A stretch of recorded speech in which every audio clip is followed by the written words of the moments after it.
Tuloy ang paghahati ng GMA News sa mga nangungunang balita ngayong Miyerkules. Nasa state of calamity na ngayon ang mga bayan ng Malapatan at Glan sa Sarangani kasunod ng magnitude 7.8 na lindol nitong Lunes. Ilang kalsada ron ang hindi muna pinadaraanan dahil sa pinsalang tinamurin sa lindol. May unang balita live si Maki Pulido. Maki. Igan, dito sa General Santos City ay balik na ang kuryente. Nakita natin na marami na rin sa mga negosyo na nagsara matapos yung malakas na lindol ay nagbukas na kahapon. Sa probinsya naman ng Sarangani ay marami sa mga residente ay nangangailangan ng maiinom na tubig, pagkain. Malaking bahagi rin ng probinsya ang wala pa rin kuryente, pati na signal ng telepono. So napakahirap marating ng bayan ng Glan sa probinsya ng Sarangani dahil sa mga sirang tulay at kalsada.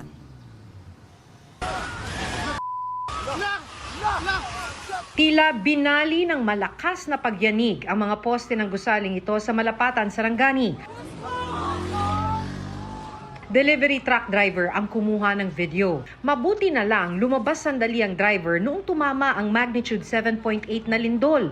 Wala namang nasaktan dahil sarado pa ang grocery store noong mga oras na yon. Napadapa at napaiyak naman ang mga estudyante sa isang eskwelahan sa barangay Upper Suyan.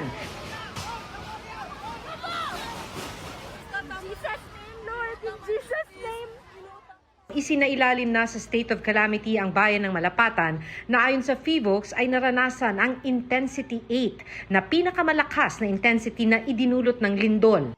Matapos ang lindol, umangat na ang bahagi ng Sapu-Masla Bridge nang masira ang beam nito sa ilalim. Dahil dito ay pinagbabawal na itong daanan ng mga tao at sasakyan. Dahil hindi na matawiran yung tulay, ang ginagamit na ay yung mga maliliit na bangka o itong tinatawag nilang alul. Dito sa alul na isasakay nila yung mga motorsiklo para makatawid dito sa ilog.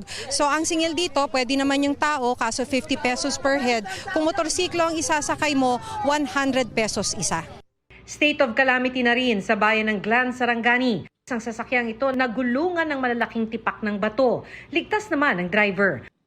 Paglampas ng arko, mga naglalakihang bato mula sa gumuhong bahagi ng bundok ang humarang sa kalsada. Kung titignan ninyo, ito putol na itong highway. Butas na talaga siya. Hindi na talaga yan madaraanan. Maliban dito sa landslide, na natakpan yung kalsada na hindi pa nakli-clear. May mga portions na talaga nitong kalsada na butas-butas na. Itong portion na to ng kalsada, biyak na talaga. In fact, maliban sa napakalaking butas na to kung saan naghiwalay na yung kalsada, banda rito, kung makikita ninyo, umangat na itong portion ng kalsadang to. Well, may butas dito, kailangan daw mag-ingat. Ito, kung titignan ninyo, umangat na itong portion ng kalsadang to. Hindi na talaga madaraanan kahit na maklear pa yung landslide sa bahaging yan. Ayon kay Glan Mayor Victor James Yap, sa inisyal na report, aabot sa 20 ang namatay sa kanilang bayan dahil sa lindol. 3 sa mga biktima, mag-iina ni Roldan Dante. Nang lumindol, nadaganan daw ng pader ang 2 anak niya, 8 months at 3 years old, pati ang kanyang misis. Nagtratrabaho noon sa bukid si Roldan kaya hindi na niya naabutang buhay ang mag-iina. Ang iniisip ko, yung pamilya ko, yung unang nalagay sa isip ko. Hindi ako maka-uwi dito kaya ang dalan ba? Daan. Na landslide, ma'am. Oh, hindi ako makauwi na dito. Tumakbo ako dito. Niambak po to sa kuan. Tumalon pa ako, hindi ko matanggap. Tubig at pagkain ang kailangan ngayon ng mga taga-Glan. Problema ang kawalan ng kuryente at signal ng cellphone. Hindi ko na sila in-evacuate kasi yung evacuation center ko nasira noong 2023. Humingi akong funding, hindi ako binigyan ng funding. So nasira ngayon, wala na akong mapaglagyan ng evacuation. Hindi pa raw nakakabangon ang kanilang bayan mula sa lindol noong 2023. Ngayon, mas mapaminsala pa ang tumama roon. Gumuho naman ang riprap sa bayan ng Maasim, kaya isang lane lang muna ang nadaraanan sa National Highway sa Barangay Tinoto. Muntik ding tamaan ng bahagi ng riprap ang mga bahay sa ibaba nito. Naitala ang epicenter ng lindol 32 kilometers mula sa Maasim. Nangangamba ngayon si Maasim Mayor Zyrex Pacquiao kung sakaling muling lumindol o umulan doon. Gusto na itong ipaabot sa Department of Works and Highways nga matagaan nila og as soon as possible nga action temporarily or any ways of para ma-prevent nga mudako pa ang damage. Sa ngayon, nanatili ang 60 pamilya sa evacuation center sa Barangay Poblasyon. Takot pa rin silang bumalik sa kanilang mga tahanan dahil sa aftershocks. Patuloy ang koordinasyon ng munisipyo sa mga ahensya ng gobyerno para matulungan ang mga apektadong residente. Sa bisa naman ng executive order, nagpatupad si Sarangani Governor Rogelio Pacquiao ng province-wide emergency measures para tugunan ang epekto ng lindol.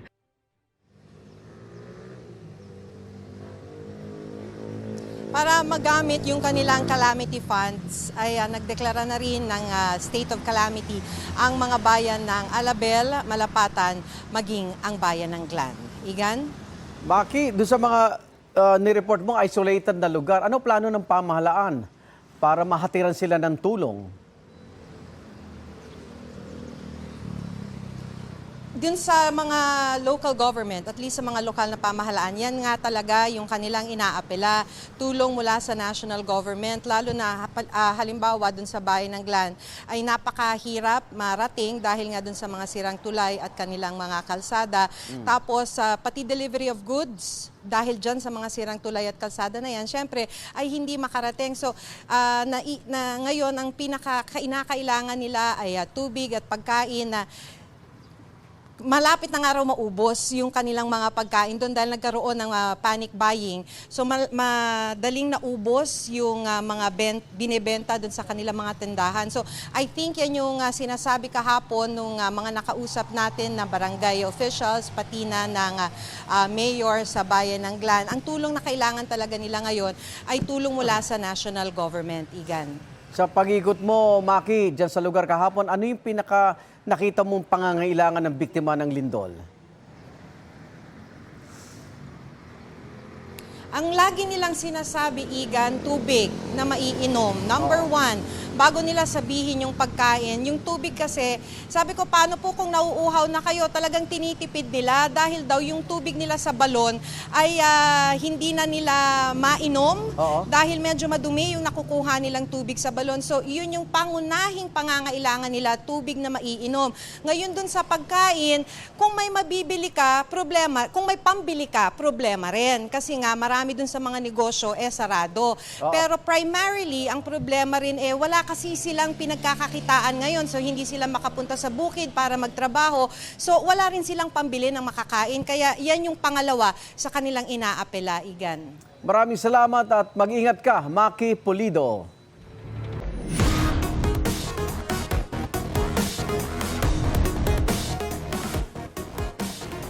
Bahagyang tumaas ang presyo ng manok na kabilang sa mga paboritong baon ng mga estudyante. At live mula sa Pasig, may unang balita si EJ Gomez. EJ? Susan, good morning. Ngayong balik eskwela na nga ang mga estudyante, bukod sa pang-ulam, hanap din ng mga magulang ngayon ang pambaon ng mga anak. Ngayong Miyerkules, tila mas naging busy ang Pasig Mega Market. Isa sa mga namimili si Ana. 2 kilong manok ang binili niya para daw sa fried chicken na baon ng kanyang mga anak. Mataas daw ang presyo ng manok sa ngayon. Ang kada kilo ng isang buong manok ibinebenta sa 180 pesos hanggang 200 pesos. Ang choice cuts naman, 190 pesos hanggang 200 pesos. Bumaba naman ng 20 pesos ang kada kilo ng karneng baboy, 400 pesos ang liempo, 350 pesos ang kasim at pigi, 300 pesos naman ang pata, at 330 pesos hanggang 340 pesos ang ribs. Karamihan naman ng gulay na sangkap sa paggisa ay wala namang pagbabago sa presyo ayon sa mga nagtitinda. 120 pesos ang kada kilo ng sibuyas, 10 to 12 pesos kada piraso. 160 pesos naman ang bawang, 12 to 18 pesos kada piraso. Ang repolyo, 80 pesos pa rin. Ang kamatis, 60 pesos. Tumaas naman ng 10 pesos hanggang 20 pesos ang kada kilo ng ilang gulay bagyo, gaya ng broccoli, pechay, lettuce at bagyo beans.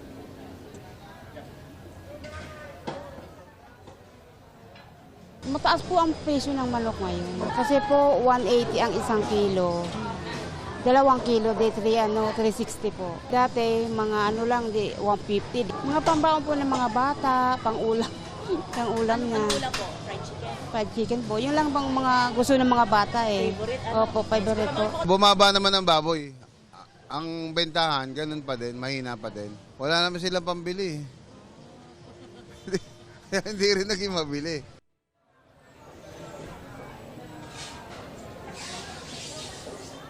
Susan, ayon pa sa mga nagtitinda, ang bentahan daw ngayon matumal. May mga nakapagsabi daw kasi ng mga mamimili na dahil daw yan sa gastos nila sa mga uniform at gamit sa eskwela.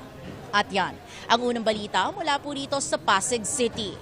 EJ Gomez, GMA News. Nasa isang memorial chapel sa Quezon City ang labi ni Rene Baterbonia, ang basketball player ng Ateneo de Manila University na nalunod sa team building activity nila sa Aurora. Mula sa Quezon City, may unang balita live si Bam Alegre. Bam? Susan, magdamag na narito nga sa isang memorial chapel sa Quezon City ang kaanak ng nasawing basketball player na si Rene Baterbonia. Kagabi, bumisita ang basketball head coach ni Baterbonia sa Ateneo de Davao na si Jess Evangelio. Hindi bukas sa media ang burol at humiling ang kanyang kaanak ng privacy, lalo ngayong umaga para sa kanilang pamilya. Wala pang detalye kaugnay sa burol at maging sa libing, at ayon sa kapatid ni Baterbonia, may hinihintay pa raw sila. May ilang mga politiko ang nagpadala ng mga bulaklak bilang pakikiramay sa pamilya. So Susan, nakaantabay lang dito yung media sa isang media room para sa mga panibagong pahayag ng kanilang pamilya. Ito ang unang balita mula rito sa Quezon City. Bam Alegre, GMA News. Ipinag-utos si Senador Sherwin Gatchalian na work from home muna ang Senate employees ngayong araw hanggang bukas dahil sa umunoy banta sa seguridad sa Senado. Tanong naman ni Senador Alan Peter Cayetano, bakit hindi sinasabi sa lahat ng senador ang impormasyon tungkol sa umunoy banta? Sa gitna naman ng issue ng Senate leadership, nakitang lumapit at nakipag-usap si Cayetano kay First Lady Lisa Araneta Marcos sa isang event. May unang balita si Jonathan Andal. Usap-usapan ngayon ang tagpong ito. Nag-uusap sa publiko sina First Lady Liza Araneta Marcos at Senador Alan Peter Cayetano. May 2 upuan ang kanilang pagitan noong una, pero lumapit si Cayetano at tumabi sa First Lady. Nangyari ito sa 51st anniversary ng Philippines-China Diplomatic Relations sa Pasay City, kung saan pareho silang panauhing pandangal. Wala pang detalye kung ano ang kanilang napag-usapan, pero sabi ng Malacanang, kumustahan lang ito at walang politika. It's just friendly talks kamustahan. The way I see it po, ganun po ang First Lady sa aking pagkakakilala. Pero walang masasabi nating politika.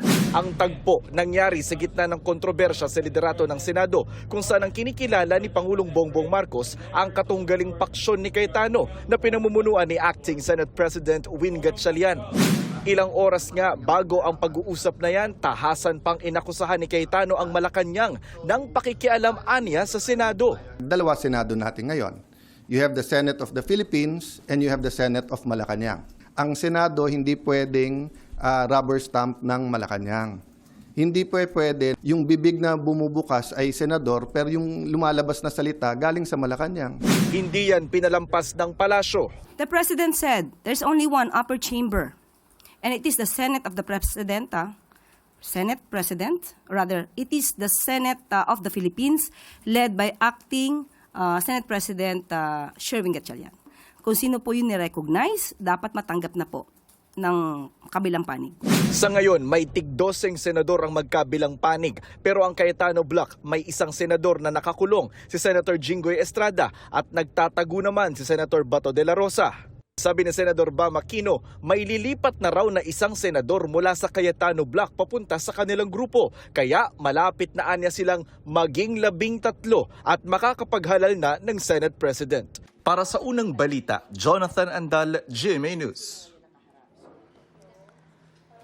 Imbisigahan ng Department of the Interior and Local Government ang pagtatapon ng basura sa tapat mismo ng opisina ng DENR Region 11 sa Davao City at ayon yan sa Malacanang. Sabi ni Palace Press Officer Undersecretary Claire Castro, aalamin kung may paglabag ito sa environmental laws. Kabilang daw sa mga imbisigahan si Davao City Mayor Baste Duterte. Wala bang pahayag kaugnay nito ang Davao City LGU. Sa lahat na po ng mga leader sa LGUs, tandaan po natin, kayo po ay para sa taong bayan, hindi pansarili, hindi po dapat katamaran o pangsarili ang iniisip. Isipin niyo po ang inyong constituents. So sa lahat po na mag-aakto ng binabaliwala ang kanilang constituents o kanilang trabaho, dapat po sila maimbestigahan. Matatandang sinuspinde ng DNR Region 11 ang operasyon ng New Carmen Sanitary Landfill matapos ang pagguhuroon nitong Mayo na ikinamatay ng 2 tao. Kasunod nito ay pinag-utos si Mayor Duterte na isama ang nasabing tanggapan ng DNR sa mga garbage collection point para malaman daw ng kagawaran ang lumalalang problema sa basura.